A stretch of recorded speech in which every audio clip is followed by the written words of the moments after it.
Cinema చూద్దామని ఎంతో ఆతృతతో అతడు థియేటర్కు వెళ్ళాడు. కానీ నిరాశ చెందాడు. కారణం ఒకదాని వెంట మరొకటి అన్నట్లుగా వచ్చిన యాడ్స్. దీంతో విసిగి వేసారిన అభిషేక్ అనే వ్యక్తి ఏకంగా వినియోగదారుల ఫోరంను ఆశ్రయించాడు. దీంతో కోర్టు అతడికి అనుకూలంగా తీర్పునివ్వటం ప్రాధాన్యతను సంతరించుకుంది.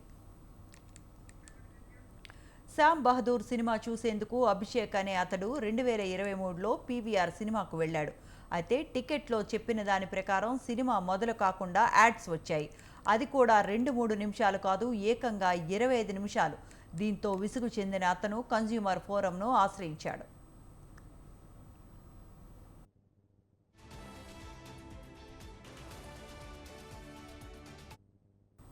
ఇరువైపులా వాదనలు విన్న ఫోరం సభ్యులు అభిషేక్ వాదనతో ఏకీభవించారు.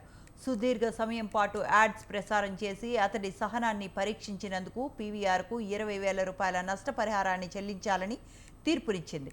ఖర్చుల కోసం మరో 8,000 చెల్లించాలని ఆదేశించింది. అంతేకాదు, ఇకపై సినిమా ప్రసారం చేసే విషయంలో సమయపాలన పాటించాలని ఆదేశించింది కన్జ్యూమర్ కోర్టు.